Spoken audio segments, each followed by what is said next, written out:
Aleluia. Bom dia a todos, a paz de Cristo. Gente, a alegria estar com vocês e desfrutar desse tempo de regozijo no Senhor, né? Por esses 60 anos da INA. A gente tem sido muito abençoado, tocado, inspirado por essa casa, né? Estava ontem realmente agradecendo a Deus. Um dos primeiros lugares que foi doido o suficiente, pastor Samuel e Lígia, para deixar nós ministrarmos. Eu acho que eu tinha 19 anos de idade, né? Uma das primeiras oportunidades ministeriais que eu tive. Mas foi num dos acampamentos aqui, promovido no Histórico Manaim, que eu reencontrei a Kelly. Aliás, ali tem uma unção casamenteira naquele acampamento, impressionante, né? E a gente realmente tem muita coisa que dizer e agradecer a Deus desde, né, aquela época. Lembro de Kelly e eu, recém-casados, dizendo: a gente quer ser que nem Samuel Lígia, ver os filhos todos servindo ao Senhor, né? Isso sempre nos inspirou. Ver a maneira como a igreja foi crescendo, né, fortalecendo. Eu lembro quando fui a Irati, começamos a primeira das alcances, eu comecei a sentar aqui já na fase com Davi à frente, Davi e Mônica sendo usados por Deus, e ontem passou tanta coisa, eu estava realmente muito emocionado e grato a Deus, e a gente ficou feliz pela oportunidade de estar junto, celebrando com vocês, e ainda de quebra, repartir algo agora cedo. Kelly vai ter que sair antes de eu terminar de falar. A gente ia ficar o dia todo, iria embora no final, a companhia aérea cancelou o voo do fim do dia, e a opção ou era sair hoje 12h10, né, ou eu perder os cultos de amanhã, e estava assim, negociava a segunda parte. Então, ela sai um pouquinho antes para despachar as malas, porque eu vim de uma outra viagem. Eu saio no final. Eu não sei se dá tempo de eu orar no final da palavra, e talvez eu saia correndo, mas se não der, alguém vai fazer isso, e em suma é isso. Muito feliz por estar com vocês, não só o povo da Nova Aliança, igrejas associadas, a família, né? Nova Aliança, muito bom. Vocês estão prontos para receber uma palavra de Deus? Eu creio que eu tenho a palavra de Deus para repartir com vocês. E eu quero convidar você a abrir sua Bíblia no Salmo 16, no verso 11. Salmo 16, 11. Eu vou ler na Nova Almeida atualizada, mas qualquer que for a sua versão, acompanhe comigo. O texto sagrado diz assim: Tu me farás ver os caminhos da vida. Na tua presença, a plenitude de alegria. À tua direita, há delícias perpetuamente. Ao olhar para essa declaração do salmista, esse salmo é atribuído a Davi, tu me farás ver os caminhos da vida, eu fico pensando que o Deus que nos criou, e nos criou com um propósito, e mais do que garantir uma existência ou sobrevivência, ele obviamente propôs um trilho. Quando a Bíblia fala a respeito de caminho, ela está falando daquilo que nos direciona, da nossa movimentação, da progressão, do alvo a ser alcançado. E particularmente quando Davi diz: tu me farás ver os caminhos da vida, isso me sugere, e acho que a gente não precisa de nenhuma lógica profunda, que a gente não tem a capacidade de ver isso sozinho. Não se trata apenas de uma percepção natural, o caminho é esse, mas é algo que a gente depende do Senhor. E esse é um ponto importante que nós vamos explorar depois, como entrarmos nesse lugar de percepção dos caminhos da vida. Mas depois outras duas declarações são feitas, e para mim não tem como tirá-las do contexto. Elas estão relacionadas com o entendimento do que é o caminho da vida. Ele diz: na tua presença, a plenitude de alegria. Ele não diz só alegria, ele diz plenitude de alegria. A palavra de Deus diz que diante do Senhor a tristeza salta de alegria.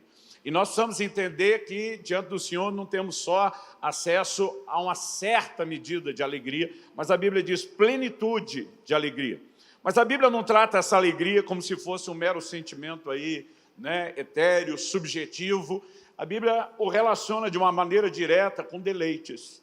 E à sua direita ou destra, há delícias ou deleites perpetuamente. E eu quero chamar a sua atenção para isso. Deus cria Adão e Eva, os estabelece no jardim, e nós vamos pensar que antes da queda eles estão em plena, perfeita comunhão com Deus. Isso significa que não existe nada obstruindo o plano e o propósito do Senhor.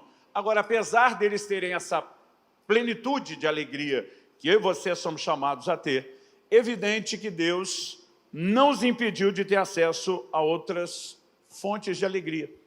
O próprio Deus, quando criou o homem, reconhece que ele está sozinho, solitário, né, e decide presenteá-lo com aquilo que ele já havia planejado antes, com a mulher, com o casamento. Né? E Deus está dizendo, eu não tenho problema que você tenha outras fontes de alegria, desde que elas não privem você de mim. Deus olha para aquele casal e diz, vocês podem comer de toda a árvore do jardim. Eu não sei na sua Bíblia, na minha toda está maiúscula, negrito. Né? E essa diversidade me chama a atenção, porque comida não é algo que Deus deu só para subsistência. Ele também fez pensando em fonte de prazer. Ele podia ter feito um único fruto, de uma única cor, com um único cheiro, com uma única textura, que tivesse todos os nutrientes, a gente comeria aquilo todo dia, talvez seria um tédio, mas a sobrevivência estaria garantida. Mas ele caprichou em todos os formatos, cores, sabores, cheiros, texturas, frutas sazonais. Né? Tem hora que você fica esperando a próxima estação, e de alguma forma ele estava dizendo, eu não tenho nenhum problema, desde que vocês não cruzem essa linha. E aí, quando Deus estabelece uma restrição, ele está dizendo, não busque outros prazeres que levem você para longe de mim. Uma vez eu vi um pregador dizendo que o pecado não dá nenhum prazer. Pensei, se não desse, ninguém pecava. Né? A palavra de Deus diz lá no livro de Hebreus, uma alusão falando a respeito de Moisés, de um posicionamento que ele tem a respeito de não ceder, né, aos prazeres do pecado. Então, o pecado tem um prazer momentâneo, ilusório, vai matar quem participou dele por pouco tempo, mas tem. E Deus estava dizendo, eu não quero que você perca o que eu disponibilizei. Mas nós conhecemos a história. O primeiro casal faz uma escolha e eles se privam daquilo que de extraordinário, a plena medida de alegria lhes foi oferecida, a comunhão é quebrada, um ingrediente falso para oferecer alegria introduzida, e logo depois da queda, nós temos todo o desdobramento, a revelação do plano de salvação ao longo das Escrituras de forma progressiva. É num momento como esse que surge no cenário alguém como Davi. Um homem que não foi diferente só dos da sua geração, mas quando você olha em praticamente todo o Antigo Testamento, a percepção de relacionamento com Deus que ele tinha era extraordinário. Deus o chama de um homem segundo o seu coração. Alguém consegue lá no Salmo 27:4 dizer, uma coisa pedi ao Senhor e a buscarei, que eu possa habitar no seu santuário, contemplar sua formosura, inquirir no seu santo templo todos os dias da minha vida. E esse camarada diferenciado pelo Espírito, nesse processo onde Deus está trabalhando a restauração daquele acesso à plenitude de alegria, ele começa a ter percepções que talvez ninguém ao longo das Escrituras teve. E ele começa a dizer, na tua presença, a plenitude de alegria. Deus claramente está dizendo, eu quero devolver ao homem aquilo que foi perdido, aquilo que foi comprometido. E Davi, que entra nesse lugar profundo, muito mais do que não só os da sua geração, talvez de toda uma era e de uma aliança, em algum momento, ele consegue a façanha de repetir o comportamento do primeiro casal, cruzar o limite, né, estabelecido por Deus, adentrar no terreno proibido de prazeres e, de alguma forma, comprometer o acesso àquilo que ele mesmo entende que Deus está procurando restaurar. O que me faz questionar é o seguinte, se gente como Adão e Eva, que descobriu a plena medida, eu e você viemos pelo caminho inverso, a gente sai do pecado para a conversão, eles começaram da conversão para o pecado. Se gente como Adão e Eva acabou trocando essa fonte, se gente como Davi, que percebe o que Deus está construindo, em algum momento comprometeu isso, a pergunta a ser feita para mim e para você, que não só somos crentes, mas que lideramos outros crentes, será que eu e você estamos isentos de algum momento cruzar essa linha, de irmos para um lugar onde Deus não nos chamou e pior, que nos prive dele? O livro de Hebreus diz no capítulo 3, no verso 12, tenham cuidado, irmãos, vou ler do 12 ao 14, para que nenhum de vocês tenha um coração mau e descrente, que o leve a se afastar do Deus vivo. Uma advertência feita a quem já passou para esse lugar de comunhão com Deus, está descobrindo que aqui tem algo extraordinário, mas a Bíblia diz, cuida para que o seu coração não se afaste, só pode afastar quem primeiro aproximou. Ele continua e diz, para que nenhum de vocês tenha um coração mau e descrente, que o leve a se afastar do Deus vivo, pelo contrário, animem uns aos outros todos os dias durante o tempo que se chama hoje, a fim de que nenhum de vocês seja endurecido pelo engano do pecado. Porque temos nos tornado participantes de Cristo, se de fato, guardarmos firme até o fim a confiança que desde o princípio tivemos. O que leva alguém a perder a sensibilidade para com Deus? O que leva alguém a se afastar de Deus? O que leva alguém a simplesmente comprometer essa fonte de plena alegria, que ainda não foi desfrutada plenamente, mas pelo menos em certa medida. E mais importante do que saber como acontece isso, é saber para que se evite o processo. Em agosto do ano passado, eu estava ministrando uma conferência, eu estava com um dos gigantes espirituais dessa nação, um homem muito piedoso, que eu respeito e admiro, e eu não consegui esconder dele que eu já estava num jejum prolongado.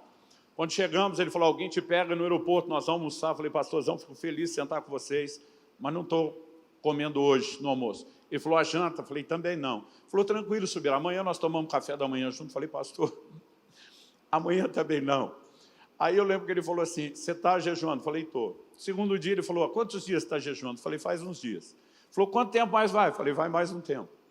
Ele falou, Subirá, você me permita de fazer algumas perguntas? Ele falou, eu acho que você, das pessoas que eu conheço, talvez esteja entre os que mais jejuam. E ele me disse assim, eu tenho um problema de gastrite, dificilmente eu consigo jejuar mais do que um dia. Então ele queria fazer muita pergunta. Fisiológica, a nossa conversa, né, entrou no terreno do que a Bíblia diz. Mas em algum momento ele falou assim, o que é que tem movido você com tanta frequência, com tanta repetição, né, com tanta intensidade? Não é só a frequência dos jejuns, mas a duração deles. O que você diria que te move hoje? Falei, pastor, aos 18 anos, quando eu comecei a ficar meio doidinho com o assunto, eu queria o sobrenatural. E alguém me disse que isso era um caminho, uma chave para lá. Eu tinha um versículo que me movia muito ao lugar da oração do jejum, é que o reino de Deus é tomado à força e os violentos o tomam de assalto. E eu dizia, eu quero o melhor de Deus. E eu falei para ele, olha, eu posso te garantir que o jejum me ajudou muito a acessar o sobrenatural. Falei, mas hoje, talvez já há mais de uma década, essa não é mais minha resposta. Hoje o que mais tem me feito focar no jejum é a capacidade que ele me dá de perceber os deleites espirituais. E quando eu falei isso, ele fez uma cara de interessante, ele falou, me fale mais sobre isso. Falei, para te explicar isso, eu vou ter que te contar um exemplo. Falei, nesse mesmo jejum, eu estava numa outra reunião com pastores, e todo mundo saiu para o almoço, eu fui junto, eles queriam me mandar para o hotel. Eu falei, de jeito nenhum, que eu vou perder a conversa, vocês vão continuar falando de Deus, os testemunhos à mesa. Falei, não se preocupe. Falei para eles, aliás, hoje vai ser um banquete, vou tomar água com gás, com limão espremido. Todo mundo riu. E quando chegamos lá, levei a sério a brincadeira, pedi a água e pedi o limão. Limão melhora o pH da água, do sangue, às vezes você precisa disso. Por que eu fiz isso? A turma normalmente diz que a água não tem gosto. Quem faz jejum prolongado discorda. Porque depois da limpeza, da desintoxicação que o seu organismo passa, sem contar que deixa de ter aquele bombardeio de tanta diversidade de coisas no paladar, a percepção do paladar ela fica muito aguçada. Então tem água que eu bebo, eu sinto que ela tem um gosto mais salobro. Eu sei que o pH é alto e ela está diferenciada em relação aos sais. Tem água que eu bebo e você percebe que ela tem um gosto metálico. Você vai olhar a composição da garrafa, os minerais estão numa medida diferente. Você começa, e tem lugar que é difícil beber água, que o gosto, né, fica estranho sem nem você saber por quê. Então o limão é sempre um recurso. Pedi para o garçom, daqui a pouco o garçom traz veio trazer aqueles copinhos pequenos, um copo com pouco, e trouxe um copo maior do que esse de água, quase que cheio de limão. A hora que eu vi aquele tanto de limão, pensei, ele não entendeu o que eu queria. Eu acho que ele confundiu com a limonada. Apesar que estava bem forte a cor do limão. Mas eu, curioso, dei uma provadinha. E quando eu dei uma bicada, eu falei, está doce. Chamei o garçom, falei, amigo, acho que você não entendeu. Eu queria só o limão espremido, não a limonada. Ele falou, isso aí é limão espremido. Eu falei, não, está doce. Quando eu falei, está doce, ele olha para mim e diz assim, impossível. Ele falou, eu vi o cara da cozinha espremer, isso é só limão. Eu pensei, eu estou maluco. Peguei, dei outro golinho, falei, está doce. E o cara na minha frente sustentando, não pode. O pastor do outro lado da mesa passou a mão, pegou o copo, tomou, fez uma cara de azedo, falou, Subirá, pelo amor de Deus. Tem nada de doce nisso. Eu pensei, estou louco. Tomei a terceira vez, o terceiro golinho, falei, está doce. Ele tomou de novo, falou, está azedo. Todo mundo na mesa foi para o tirateima, e todo mundo fez careta de azedo, e dizia, de onde você está vendo doce? Nessa hora eu lembrei. Eu falei, cara, é o jejum. A sua capacidade degustativa ali das papilas degustativas, como chamam, ela fica tão aguçada que eu estava percebendo a frutose do limão que ninguém conseguia perceber. Por que eu estou falando isso? Falei, pastor, espiritualmente, contando para ele, eu sinto que o jejum tem feito por mim o mesmo que fisiologicamente ele faz pelo meu paladar. A capacidade de perceber algumas coisas que antes parece que eu não percebia. Então tem hora que eu estou diante da palavra. Eu fico dizendo, isso sempre foi doce desse jeito. E eu é que não percebia. Há momentos que eu estou naquele ambiente de adoração e eu digo, essa presença sempre foi extraordinária dessa forma e eu é que não percebia. E eu falei para ele, desde que isso começou a ser experimentado, eu realmente estou obcecado, porque Deus começou a me chamar a atenção para esse lugar, a um ambiente de plena alegria. Sabe, nós somos um povo que entende o que é andar em vitória, que reconhece as bênçãos de Deus, mas nós precisamos ajustar o nosso foco. O apóstolo Paulo disse, se é só para essa vida que esperamos em Cristo, nós somos de todos os homens os mais dignos de lástima. Algo tão extraordinário, quando você olha para a igreja do início, lá do livro de Atos, esse povo era perseguido, caluniado, difamado, preso, torturado, e esses caras eram mais cheios de alegria do que a gente que tem tudo e vive reclamando. Então, alguma coisa está bagunçada no nível de profundidade do que nós temos experimentado. E a minha mensagem não é sobre jejum, mas a ideia é como preservar, ou até mais do que só preservar, como desenvolver a sensibilidade para com Deus. Porque nós não podemos deixar de acessar esse lugar. E uma coisa que parece óbvia, mas talvez a gente tenha que parar de tempo em tempo pensar, e nessa manhã eu senti Deus dizendo comigo, não foca a ministração em relação a equipá-los para o ministério. Chame eles para um lugar mais profundo comigo. Então essa é a minha missão. Vocês vão receber muita coisa de Deus esses dias. Mas eu sinto que Deus quer nos levar a um lugar de aprofundar o relacionamento com Ele. É muito fácil eu e você, à medida que o ministério vai se desenvolvendo, a gente entrar naquele piloto automático de realização e deixarmos de ser crentes, de ser gente piedosa, que ama profundamente ao Senhor, que depende dele, a própria roda do ministério virando noite e dia, principalmente no ritmo alucinante que às vezes a gente se permite, tem nos roubado, né, de muita coisa. E eu não quero que você diminua o ministério, mas de alguma forma nós não podemos perder aquilo que deveríamos ser em Deus. E a primeira coisa que Deus tem me feito entender nesse processo é quem não valoriza, não busca. Você pode repetir isso comigo? Diga, quem não valoriza, não busca. Então Jesus falou assim com toda a clareza, lá em Mateus, no capítulo 6, no verso 21. Onde estiver o seu tesouro, aí estará também o seu coração. Seu tesouro, sua percepção de valor se torna um trilho que te direciona. Ele não apenas vira um alvo, vira uma força motriz, né, que faz com que você vá na direção daquilo. Então, tudo que você dá valor te atrai. E, de alguma forma, eu e você precisamos entender que nós precisamos ter uma cultura crescente, progressiva, de valorizar a Deus. Eu sei que parece não só óbvio, mas quase contraditório, porque às vezes nós pensamos, não, eu estou dando minha vida para isso. Mas pense comigo. Em Colossenses, no capítulo 3, no verso 1, Paulo diz, agora que vocês foram ressuscitados juntamente com Cristo, ele diz, busquem as coisas lá do alto, onde Cristo vive, né? Onde ele está sentado à direita de Deus, pensai nas coisas que são do alto. Se buscar e pensar as coisas do alto e de cima fossem automáticas, não haveria orientação para que a gente fizesse. E ele não está falando de alguém que não teve a experiência. Ele diz, vocês já morreram com Cristo, vocês foram ressuscitados, então foca nisso. Porque há uma percepção diferente quando nós começamos a dizer, não, isso aqui é mais importante do que isso. E esse ajuste, ele calibra o nosso coração de uma forma que você não percebemos. Quando eu comecei, dirigido por Deus, falar mais sobre jejum no início do ano passado, escrevi um livro sobre isso, uma palavra que Deus me deu, e eu falei bastante por aí, o título dela é uma pergunta, fome de quê? E eu comecei a perceber que a fome, ou o que vamos chamar de interesse, é algo muito sério no reino de Deus. Enquanto eu falava a respeito disso, eu lembro que encontrei um outro amigo, que falou, Luciano, eu ouvi um outro colega, eu nem sei quem é o colega para poder dar o crédito, dizendo que a fome é a moeda do reino. A gente não gosta de ouvir essa expressão moeda, principalmente quando falamos de um relacionamento com Deus e de uma aliança que é baseada na graça. Mas eu lembro que ele citou Isaías 55:1. Todos vocês têm sede, venham às águas. Vocês não têm dinheiro, venham, comprem e comam. Sim, venham, comprem sem dinheiro e sem preço vinho e leite. Ele falou, como é que se compra sem dinheiro? Ele diz, no reino de Deus, a moeda de troca não é o dinheiro, é a fome. E sabe, Deus vai usar exemplos na Bíblia para falar sobre venha comprar. Não só quando Jesus, na parábola das virgens, fala sobre comprar azeite, mas no Apocalipse ele diz, eu aconselho que você compre de mim ouro refinado pelo fogo, colírio para ungir os teus olhos, vestes brancas. A linguagem de comprar não é mera transação comercial, mas Deus está dizendo, você precisa adquirir a sua fonte. Existe algo que te dá acesso ao que eu disponibilizo. Eu achei muito interessante essa abordagem, mas eu comecei a perceber, depois dele me chamar a atenção para isso, que não é só a fome.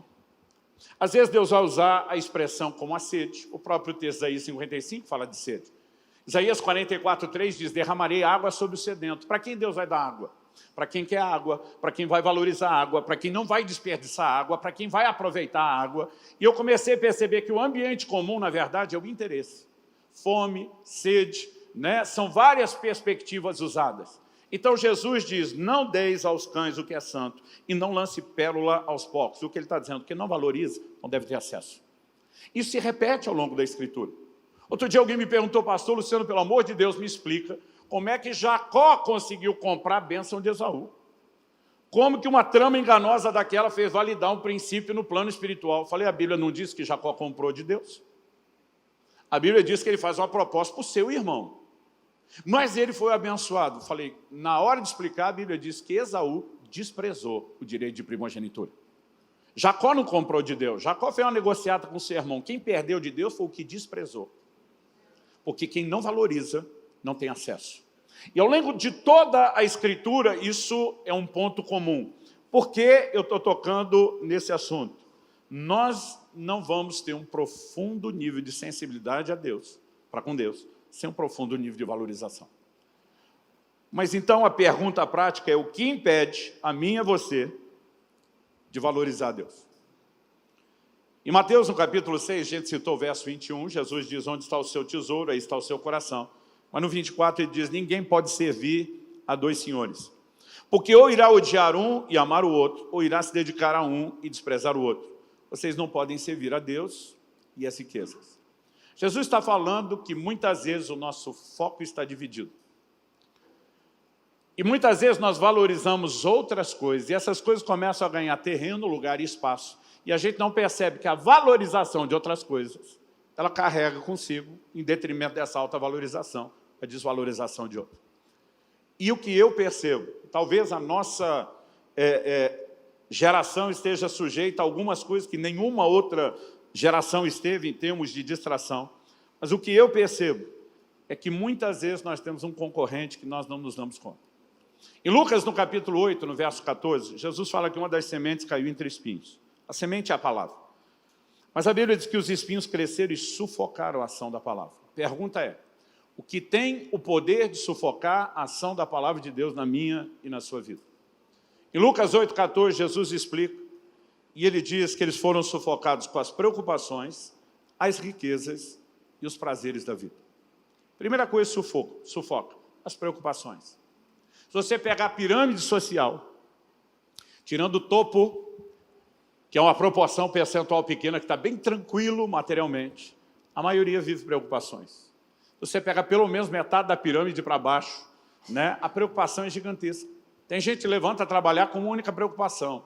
Ele tem que garantir a sobrevivência. Ele não está falando de conquista. Isso é algo que aflige, sem dúvida, muita gente. As preocupações são dos pontos. Mas tem gente que rompeu, que está na parte de cima da pirâmide. E aí ele saiu da preocupação, porque agora ele está na riqueza. E aí ele troca uma distração por outra. Agora, algo que em qualquer lugar que você esteja na pirâmide, você precisa tomar cuidado. Se você está no terreno da preocupação ou da riqueza, a Bíblia diz, os prazeres dessa vida. Quando a gente fala de prazer, a gente não pode achar que estamos falando só de coisa pecaminosa. Como eu disse, Hebreus 11:25 fala dos prazeres transitórios do pecado. Mas existem outros prazeres que eles não são, em essência, algo negativo, mas eles podem ser prejudiciais. Eles podem nos levar a uma supervalorização deles, e sem que a gente perceba, algo começa a acontecer em relação ao valor que eu e você deveríamos dar a Deus. Em 2 Timóteo 3,4, a Bíblia fala de gente que se tornaria mais amigos dos prazeres do que amigos de Deus. Quando você olha essa frase, parece estar falando do não crente, mas isso não cabe para o não crente. Quando você vê a lista de adjetivos que está classificando essas pessoas antes, você fala, é o não crente, mas não tem chance de ser o não crente. Porque a Bíblia não está dizendo que se tornou amigo dos prazeres em vez de ser de Deus. Diz que se tornou mais amigo dos prazeres do que é amigo de Deus. E o ímpio, ele é inimigo de Deus, diz Romanos 5. Ele está na inimizade. Para estar em amizade, alguém tem que ter saído do lugar onde estava pela conversão, se aproximado, ter começado a desenvolver alguma coisa aqui. O problema é que em algum momento essa amizade já não era tão atrativa como foi, e um outro melhor amigo apareceu no cenário. E algo que eu e você precisamos levar em conta é como alguém que já entrou na categoria amigo de Deus consegue começar a ficar mais amigo de outra coisa do que de Deus. Ele não virou inimigo, ele não meteu o pé, não foi por pecado, não é disso que nós estamos falando. Agora, de quem eu e você queremos ser amigo? Consciente ou inconscientemente? De quem nos agrada. Eu lembro no início do pastorado, logo ali no primeiro ano, eu sempre me orgulhei de ser muito sincero, honesto e falar a verdade. Eu tive que aprender a falar em amor, com modos, né? Dei muito trabalho ao longo dos anos para o Espírito Santo, para a minha mulher, para o discipulador, para todo mundo. Mas eu lembro do primeiro ano do pastorado, um irmão da igreja um dia me procura. E ele já chega e me pegou na época que a minha filosofia de vida era bateu, levou. Ele já chega reclamando, eu faço de tudo para ser seu amigo, eu não consigo. Eu tento e não consigo. E fulano que não faz nada é seu amigo. Eu olhei para ele e falei, você já parou para pensar que fulano é legal? Que é gostoso estar com ele? Ele falou, o que o senhor está falando? Eu falei, você não entendeu? Você é um mala. E sem alça, falei, ninguém aguenta ficar perto de você. Você reclama de tudo, de todos, o tempo todo, você não é agradável. Falei, cara, eu sou obrigado a ser seu pastor, não sou obrigado a ser seu amigo. Eu não quero ser seu amigo. Eu vi a criatura implodindo na minha frente. Hoje eu falo para Deus, se o Senhor me der uma chance, eu falaria a mesma coisa de jeito diferente. Mas falaria a mesma coisa, mas com muito mais jeito. Né? Mas por que eu estou dizendo isso? De quem a gente quer ser amigo? De alguma forma, você tem que ter elementos em comum. Então, assim, Samuca e Davi tem muita coisa que me agrada, que me faz suportar o fato de eles serem curitianos. Né? Tem que ter algo que você fala assim, cara, eu quero estar junto, eu quero estar perto, dá vontade de estar. Então, a pergunta é, alguém já foi amigo de Deus porque valorizou isso? Mas agora está se tornando mais amigo de prazeres do que de Deus? Que percepção é essa que está sendo mudada ou fragilizada? Como alguém como Davi, que diz aqui, tem plenitude, alegria, está olhando pelo terraço e interessado num outro tipo de prazer em relação a uma mulher que não é sua esposa. Como a gente, não é falta de consciência, gente, não é falta de informação. Existe alguma coisa a respeito da percepção de valor que eu e você precisamos tomar muito cuidado. Então, Tito, capítulo 3, verso 3, estou falando isso porque outro dia, quando eu falei mais amigo dos prazeres do que de Deus, um cara falou, não, está falando do ímpio. Eu falei, o ímpio não é amigo. Tito 3,3 fala que nós, no passado, ou seja, antes da conversão, éramos insensatos, desobedientes, desgarrados, escravos de todo tipo de prazer. Na verdade, quando nós falamos do ímpio, alguém que não nasceu de novo, ele é escravo. Quando nós falamos de alguém que está querendo ficar mais amigo, existe um flerte. Por quê? Existe um terreno e um leque de prazeres que Deus nos deu, que eles não são necessariamente pecaminosos, mas não significa que não sejam delicados. Não significa que a gente não tenha que saber como lidar, ou como diz a propaganda, que a gente tenha que apreciar com moderação. Então, de alguma forma, o que eu tenho percebido, que muitas vezes nós estamos nos inclinando para um lugar. Tiago, capítulo 4, diz no verso 1, de onde procedem as guerras e as brigas que há entre vocês? E diz de onde, senão dos prazeres que estão em conflito dentro de vocês. Um dia alguém falou, pastor, prazer não dá conflito, dá realização. Eu falei, dá realização quando você alcança. Mas quando você está só cobiçando e não tem? Ele falou, não pensei nisso. Ele falou, é isso que gera guerra, é isso que gera disputa. Então, assim, é gente que não aceita não ter sido colocado num cargo que foi dado para o outro. É gente que não consegue ter alegria porque o seu irmão prosperou mais do que ele. Porque nós temos um anseio por algumas coisas que nós botamos neles, uma dependência de realização, que eles vão gerando conflitos. E eles ainda não são pecado. Mas eles podem não só nos levar para lá, mas mesmo que não leve, eles podem nos comprometer o acesso. Então vamos lá na primeira lógica. Se quem não valoriza não busca, e se o que nos impede de valorizar mais é a valorização das outras coisas em detrimento do valor que damos a Deus, então a resposta não é apenas valorizar mais a Deus? Claro.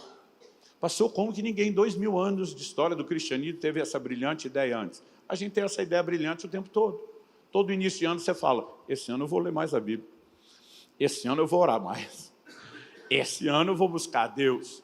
Então, a questão não é só eu e você parar e dizer, tem que dar valor. Aí nós vamos voltar lá no Salmo 16. Tu me farás ver os caminhos da vida. Existe alguma coisa onde Deus pode nos levar a um lugar de percepção que eu e você ainda não tivemos. Então, essa valorização de Deus em detrimento do resto não pode ser só no nível do assentimento mental. Ela precisa entrar no lugar de revelação.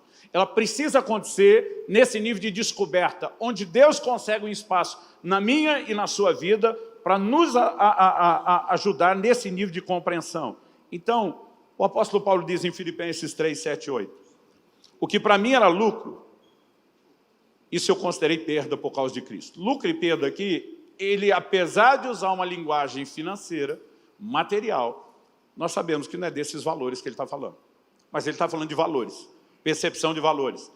Ele diz, na verdade, considero tudo como perda, por causa da sublimidade do conhecimento de Cristo Jesus, meu Senhor. Por causa dele, perdi ou considero perda todas as coisas, as considero como lixo para ganhar a Cristo. Quando eu olho essa declaração de Paulo, o que levou Paulo a dar um perdido em qualquer outra coisa que antes tinha valor? Paulo não está falando de pecado, o que para mim era lucro, que é a percepção que eu tive desse texto e que muitos de vocês podem ter tido. Antes de converter, que para mim era lucro, bebidas, baladas, prazeres, e a lista vai longe. Ah, não, agora entendi que isso é morte espiritual, deixei de lado. Ele diz, eu considero perda todas as coisas. Então, todas as coisas é coisa boa e coisa ruim. Mas tem coisa boa, que ele dava valor como coisa boa, que ele falou, eu dei um perdido nelas também. Por quê? A percepção de valor do Senhor entrou num lugar diferenciado. Quando ele diz, por causa da sublimidade do conhecimento de Cristo Jesus, eu acho interessante que essa palavra traduzida, sublimidade, em cada versão ela vem com uma expressão diferente. A suprema grandeza do conhecimento, a excelência, são muitas tentativas de tradução. Essa palavra no original grego, de acordo com os léxicos, é hiperétio. Ela significa sobressair-se, destacar-se, elevar-se, estar acima, ser superior em posição, autoridade, poder. Ela fala basicamente de proeminência. A pergunta é, ele está falando da proeminência do conhecimento, como se o conhecimento é que fosse proeminente, ou ele está falando do conhecimento daquele que é proeminente? As duas coisas estão dentro da mesma declaração. Paulo diz, antes eu tinha um nível de conhecimento aqui, e a minha percepção ou conhecimento hiperétio elevou-se. Eu entrei no lugar de percepção daquele que se sobressai, daquele que tem tamanho e valor, que quando você considera isso é algo tão extraordinário, aquilo que antes era importante, você diz, agora desvalorizou pelo referencial de comparação. A pergunta é, como se entra nesse lugar de percepção? Como eu e você podemos, como Davi, dizer, tu me farás ver os caminhos da vida? Como a gente acessa essa percepção? Quando eu e você nascemos de novo, a gente sabe que a nova natureza, que a natureza de Deus nos foi dada, uma velha não foi embora. Jesus diz, o que é nascido da carne é carne, nela carregamos o que a Bíblia chama de carne pecaminosa, a natureza de Adão, que um dia será erradicada na vinda de Cristo. Mas Jesus diz, o que é nascido do Espírito é Espírito. No nosso Espírito, nós recebemos a nova natureza, que nos faz desejar Deus, querer Deus. Quando Jesus usa a expressão, a carne é fraca, lá em Mateus 26, a gente tem mania de pegar isso fora do contexto e dizer o quê? Que tem a ver com pecado. Esse ano, agora em dezembro, vou completar 30 anos de pastorado. Um pouquinho mais pregando, mas de pastorado 30 anos. Desde que eu me tornei pastor, eu passei a ouvir muita confissão de pecado, eu não sei quanta confissão eu já ouvi. A gente, diferente de piloto, não conta a hora de voo, né? Então não sabe quanta confissão. Mas eu brinco que a maioria dos crentes eles não confessa pecado, eles justificam. Então o cara já chega assim e diz, pastor, já dizia a Sagrada Escritura, a carne é fraca. Esse é o versículo que eu mais ouvi. Eu olho para alguns e digo, no seu caso ela é forte. E como é que é? Eu falei, ela está ganhando, se ela fosse fraca ela estava perdendo. Falei, não, Jesus chamou de fraco. Falei, a Bíblia fala de fraquezas da carne em outro contexto. O de Jesus era diferente. Ele chama os discípulos para orar, eles não dão conta, eles dormem. Jesus chega e diz, vigiai e orai, porque o Espírito está pronto. Seu Espírito nasceu de novo, quer orar. Seu Espírito quer adorar. Seu Espírito quer buscar a Deus. Ele falou, a carne é fraca, ela se indispõe. Porque ela não é besta, ela ativa o instinto de sobrevivência. Ela não quer que você vá para esse lugar onde ela vai morrer. Então, no meio desse dilema, o que você tem que fazer? Será que essa percepção dos valores de Deus é espontânea, é automática, que a gente tinha que esperar que, né, a valorização das outras coisas apareça espontaneamente? Ou que a valorização de Deus é intencional? Romanos 8,5 diz, se você inclinar para a carne, morte. Se você inclinar para o Espírito, vida. Então ele está dizendo que eu e você precisamos escolher o lado. Então ela é intencional. A pergunta é como podemos ferir essa miserável, o perdão da palavra, desgraçada da carne, e entrarmos no outro lugar de percepção.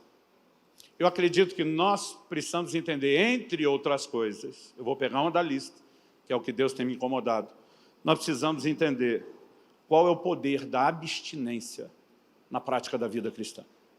O que significa negar a nossa carne, até mesmo prazeres lícitos, não por serem pecaminosos, apenas porque a gente diz, nós queremos sufocar você e a sua autovalorização de prazeres, para que o Espírito consiga entrar no lugar de perceber isso. Eu falei no início do limão, mas alguns dias depois daquela experiência, eu estava em outra mesa com o pastor, estava almoçando, eu ainda estava no jejum, e quando terminou o almoço, um deles pegou a sobremesa, uma salada de fruta. E quando ele pegou a salada de fruta, ele começou a jogar em cima leite condensado. E quando eu vi aquilo, eu queria pular por cima da mesa, agarrar ele pelo pescoço e dizer, a fruta já é doce. Para quem o limão está doce, você imagina o resto. Eu queria dizer para ele, larga essa desgraça do leite condensado. Mas eu lembrei que eu mesmo, anos atrás, quando consumia açúcar, fiz muito isso. Eu estava tão intoxicado de açúcar que eu não conseguia mais perceber o gosto da fruta. E basicamente o que eu e você precisamos entender é que, espiritualmente falando, nós vamos ter que aprender a tirar um pouco do leite condensado para resgatar a percepção. O exemplo é espiritual, mas para mim pode tirar no natural também. E você, pelo menos, Mônica. Gente, diante desse princípio, vamos pensar. Qual é? Devia ter pregado sobre saúde.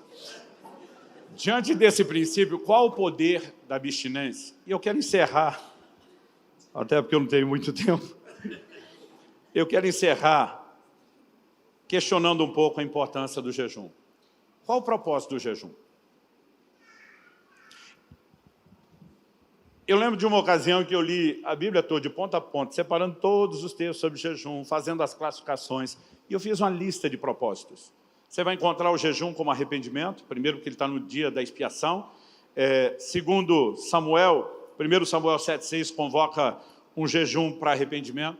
Você vai encontrá-lo para consagração, número 6 é um dos exemplos de um jejum parcial, envolvendo o voto nazireado, mas tem outros. Você vai encontrá-lo sendo praticado em situações de aflições, segundo Crônicas 20, né? Você vê Josafá convocando o jejum diante de uma guerra que parecia ser perdida. A busca por proteção, Esdras, capítulo 8, 21 a 23. Salmo 35, 5, Davi jejuando por pessoas em situação de enfermidade. Daniel entrando na intercessão, a lista vai longe. Mas algo que Deus me chamou a atenção no início do ano passado. Ele falou, você precisa fazer uma distinção entre propósitos secundários e primário. Eu falei, como é que é? Ele falou, os propósitos secundários podem ser diferentes entre si, mas todos convergem no mesmo, que é o propósito primário. Qual o propósito primário do jejum? Daniel 9:3. Voltei o rosto ao Senhor Deus para o buscar, coração, súplicas e jejum. Buscar a Deus é o propósito primário do jejum. Em Joel, no capítulo 2, no verso 12, Deus diz: voltem-se a mim de todo o coração, e isso com jejuns. O foco do jejum é nos levar a Deus, primário. Agora, secundário pode ser diferente. Quem está jejuando por arrependimento, ele está buscando a Deus. A busca a Deus é específica para tratar com o pecado. Quem está jejuando por consagração está buscando a Deus. A busca também diz respeito ao pecado. A diferença entre os dois que estão buscando a Deus é que um quer vencer o pecado já cometido e ser restaurado, o outro não quer cair no erro do primeiro e quer ganhar a batalha antes. Mas todos estão buscando a Deus. Seja por livramento, seja agora, a pergunta é, o jejum sempre precisa de um outro propósito secundário que não seja buscar a Deus? E a resposta é não. A Bíblia fala em Atos, no capítulo 2, de uma profetisa chamada Ana, que adorava noite e dia, não só corações, mas com jejuns. Ela não estava só todo dia, mas frequente. E ela entra nesse lugar só para ministrar ao Senhor. Atos, capítulo 13, nos mostra a igreja reunida em Antioquia, e a Bíblia diz, enquanto eles estavam ministrando ao Senhor, outras versões dizem adorando, que é um dos significados da palavra, e jejuando. Eles não estão fugindo de perseguição, eles não estão no meio de uma crise, eles não estão no meio de aflição, não existe situação emergencial, eles pularam direto para o primeiro. E parece que, de alguma forma, só o primeiro não nos é atraente. Mas se a gente tiver com problema, vamos colocar o jejum. É lógico, situações extremas requerem medidas extremas. Eu não estou dizendo que o crente só jejua com problema, está melhor do que o que não jejua nunca. Eu só estou dizendo que a gente tinha que ir além. Há um lugar, quando você começa a dizer, eu vou fazer isso para buscar Deus, que tem o poder de quebrar essas estruturas que nos roubam a percepção espiritual e nos devolver essa capacidade de perceber os deleites espirituais. O que você encontra em comum nesses dois exemplos de gente que foi direto para o topo do propósito primário? Além dos dois estarem no Novo Testamento, além dos dois buscarem a Deus sem nenhum outro motivo a não ser desejá-lo, o que esses dois textos têm em comum é um nível diferenciado de percepção para o profético, a voz de Deus. Quem essa mulher, Ana, se torna? Profetiza. O que acontece em Atos 13, enquanto eles estão adorando, ministrando ao Senhor? A Bíblia diz, disse o Espírito Santo. Nesse ambiente de valorização, a percepção para com ele começa a mudar de forma diferenciada. E nós precisamos entender o que é que se cultiva aqui, nesse lugar primário. Eu não estou falando apenas o fato de que você vai ter uma palavra diferenciada para alimentar o seu povo, né? Eu não estou falando de mero direcionamento para o cumprimento do propósito. Existe uma percepção de intimidade com Deus. Eu comecei a perceber de uma maneira diferenciada isso no relacionamento com Deus. E há uma lógica na Escritura. Por exemplo, 1 Coríntios, no capítulo 7, o apóstolo Paulo está falando que o marido não tem domínio sobre o próprio corpo, e sim a esposa, vice-versa. Ele chega no verso 5 e diz, não vos priveis um ao outro. Ele está falando de intimidade física. E ele está dizendo que o casal tem que viver em avivamento nessa área também, porque ele diz, não se privem um ao outro. Mas ele diz, a única exceção, ele diz, a não ser. Qual é a única exceção? Ele diz, com mútuo consentimento, os dois de acordo, para vos dedicardes à oração. Então o que ele está dizendo? O momento de intimidade é uma bênção de Deus, é um nível de deleite que não tem que ser classificado como pecaminoso para o casal cristão, mas Deus diz, tem hora que você tem que dar uma pausa nos prazeres inferiores para poder entrar na percepção dos prazeres superiores. Traduzindo, tem hora que você precisa deixar o leite condensado para voltar a descobrir o quão doce pode ser a fruta. E de alguma forma, eu sinto que Deus quer nos acordar para isso. Eu quero mencionar aqui a frase de um camarada chamado Edward Farrell. Ele diz, quase em todos os lugares, em todos os tempos, o jejum sempre ocupou um lugar de grande importância, visto que ele se encontra estreitamente relacionado com um profundo senso religioso. Talvez isso explique a negligência do jejum no nosso tempo. Quando o significado de Deus diminui, o jejum desaparece. Mas eu ouso dizer ao contrário. Quando o significado, a percepção de valor de Deus, ela volta a se elevar, o jejum será restaurado. Eu não estou dizendo o que você tem que fazer. Jesus só disse, quando jejuardes. Ele não disse se, então jejum não é opção. Mas ele não falou a periodicidade do jejum, ele não disse o tipo, ele não disse a duração. Então cada um tem que entender isso em Deus. Mas de alguma forma, nos últimos anos, Deus tem me chamado com uma certa insistência para o lugar do jejum prolongado. E alguma coisa aconteceu. A ponto de no início do ano passado eu ter dito para Deus, o Senhor não precisa me chamar mais, se o Senhor não me parar. Isso vai ser parte do meu estilo de vida. Se de alguma forma não houver nenhum conselho médico, e até agora meu médico está empolgadíssimo, porque eu estou fazendo 2 desses jejuns prolongados por ano, 1 a cada semestre. Ele está empolgadíssimo com os resultados, com tudo que está mapeando no meu corpo em termos de saúde. Então ele falou assim, ó, não tem nenhum motivo para te parar, a não ser te incentivar. Mas eu falei para Deus, o Senhor não precisa pedir mais. O que eu estou descobrindo sobre o açúcar da fruta é algo tão extraordinário que eu não quero mais a porcaria do leite condensado. E de alguma forma nós precisamos entrar nesse lugar, onde a gente consiga manter essa percepção. A maioria dos homens e mulheres de Deus, da Bíblia e da história, nunca caíram no começo. Caíram depois de avanço no relacionamento com Deus, caíram depois de conquistas, caíram depois de realização, ou seja, nenhum de nós está acima de qualquer suspeita. Nenhum de nós pode achar que o tempo, a experiência, o avanço nos garante, pelo contrário, pode até nos enredar. E nós precisamos nos manter crentes. Eu tenho um pastor amigo que ele sempre brinca, ele fala, cara, é tão legal quando conhecido um pastor também ser crente. E a gente ri, mas não sabe se chora. Porque eu e você precisamos entrar num lugar de profundo quebrantamento, de entrega, de rendição, de piedade. Porque a verdade, quanto mais crente eu e você fomos, menos pesado o ministério se tornará. Mais prazeroso ele será. Mas melhor do que o prazer do ministério é a sensação de estar agradando aquele que eu e você queremos agradar. Então, eu encerro aqui minha parte te encorajando a não só preservar a sua sensibilidade para com Deus, mas principalmente a desenvolver essa sensibilidade. Mas mais do que apenas a gente dizer, puxa, eu tenho que ler a Bíblia, eu sou crente, pastor, eu tenho que orar. Nós precisamos entrar num lugar onde isso se torne tão atraente, que a gente diga, eu não vou ser seduzido pelas outras coisas. Nós não vamos abandonar a palavra e a oração só porque tem mesa para ser servida.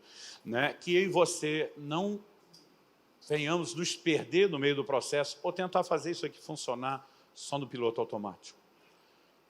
Porque na presença dele continua havendo plenitude, alegria e delícias. Gente, há deleites espirituais.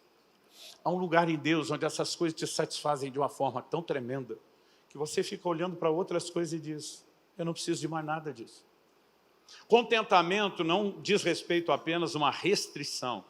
Tem que parar porque está bom. Eu tenho descoberto que tem a ver com um tamanho nível de satisfação no que é mais importante, que o que é menos importante não se torna tão atrativo. Dezembro do ano passado, completei 50 anos, minha esposa falou, eu sei que a cada década você faz um balanço diferenciado. Como é que você está se sentindo aproximando dos 50? Eu falei, estou em crise. Ela falou, por que crise? Eu falei, amor, teve um monte de coisa que nós desejamos a vida inteira. A gente queria, mas não podia. Ela falou, é verdade. Eu falei, agora que eu posso, eu não quero. Porque de alguma forma essas coisas não são mais tão atraentes, não são fascinantes, não são importantes. E sabe, eu e você precisamos parar de mirar o lugar de realização errado. O lugar de realização não é o tamanho do seu ministério, não é honra ou reconhecimento. O lugar de realização não é prosperidade material e financeira. As coisas mudam quando nós começamos a ver os caminhos da vida. Você começa a descobrir que tem algo tão profundo em Deus. Algo que te preenche tanto nesse lugar. E Jesus falou, foca nisso. E disse, se você buscar isso primeiro, o resto vem de lambuja. Por quê? Ele está dizendo, se essas coisas não são um concorrente para você, eu não tenho nenhum problema de te encher delas. Mas se elas vão te roubar de mim, se coloca no lugar de Deus um pouco. Imagina Deus ouvindo suas orações por um monte de coisa que você quer. E Ele pensando, se eu der tudo isso, toda essa fama, esse destaque, esse sucesso, essa provisão, eu vou perder um pouco do relacionamento com Ele. Você sendo Deus e amando a você do jeito que Deus ama, você ia dizer, eu vou perdê-lo para isso? Qual a lógica? Mas quando, de alguma forma, ele se torna o nosso maior tesouro, e a gente não corre o risco de, como aquele anjo da igreja de Éfeso, perder o primeiro amor. Ele disse, eu posso continuar te dando, inclusive você pode cuidar do candeeiro, eu não tiro de você. Mas ele está dizendo, para não perder de você, eu tiro qualquer coisa, até o ministério. Se a gente entender isso, as coisas começam a mudar. A minha oração é que vocês vivam tudo de extraordinário em todas as áreas da vida de vocês, mas como uma consequência de que o cerne de tudo foi profundamente preenchido por meio de um relacionamento com Deus. E minha orientação, procure entender em Deus o como, o quando, a maneira, a periodicidade, o jeito. Mas o jejum não deveria ser algo tão esporádico e nem tratado como opcional. Ele é uma ferramenta combinada à sua irmã gêmea oração, maior do que nós imaginamos. Meu Deus, sua palavra foi compartilhada. Se o Senhor não fizer aquilo que de sobrenatural o Senhor pode fazer, será só uma palestra. Mas nós queremos para mais do que isso. E nós confiamos que o Teu Espírito trará percepção. Nós oramos como salmista. Faz-nos ver os caminhos da vida. A entender não por mero assentimento mental de que na Tua presença há plenitude de alegria. Que esse lugar não só volte a ser desejável, mas seja mais do que jamais foi. Que a percepção de valores no Senhor possa ser profundamente mudada. É a nossa oração, é o nosso clamor. Em nome de Jesus.